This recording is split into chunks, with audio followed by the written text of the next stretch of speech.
Chako timo nonro bang' kwany fuonni mag ringre dhano e apaya ma Airport North e kar dak ma Embakasi, Nairobi. Ringre no moketi e gunia ne onge kod wich kod fuonni mamoko. Jafwambo mar Cynthia Onyango lero kwanyo fuonni go kelo penjo modhuro kod luoro mathoth ewi nek makoch kinde ka kinde e thurka.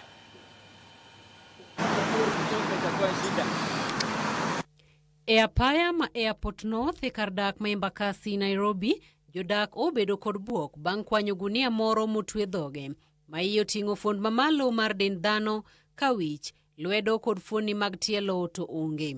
Mimi niliona maboys wawili pale, wakatuita, wakatuambia kuna kitu imefungwa hapa, tuende tuangalie nini. Tukapata ni Nigerian bag, ni mwili imefungwa hapo, ni demu amekatwa, ni demu mdogo. Imekatwa hapo kwa kiuno. Sasa hii sehemu ya kiuno ya chini hamna, na mkono hamna, mikono zote hamna, na kichwa pia hamna.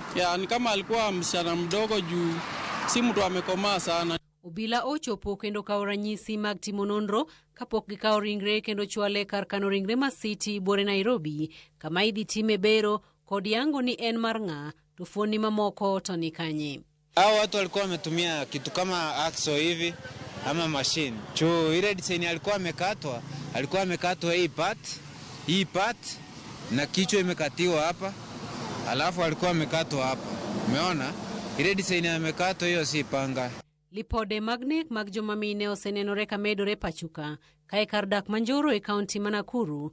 Ringre japuonjre Mercy Nyambura manolal e kinde manodhi e sikul ma Sinedet nokwanye i oduma konege ka chich achiel manoyie ni en emanonego japuonjre no osemaki kod obila. E kaunti ma Vihiga, japuonjre skul ma Masana bende nolal kowuok e sikul kendo bang'e yudi ka onegi.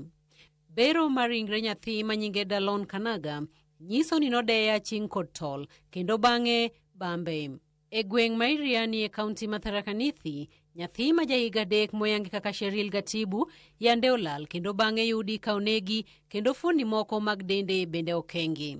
Naweza omba wazazi, kama we ni mzazi uko na mtoto, naweza omba uangalie penye mtoto wako anatembea, ama kama inawezekana ukue unakaa na yeye. Riwruoge makedo ne ratich oganda koro dwaro mondo jatend piny William Ruto ketie tim okenge manochiw kod duol makende manomi ting' mar rango chal mar nek makoch mag jomamine kod lwenje mag udi kod kit chwech e pacho ka. Cynthia Onyango, Ramogi TV.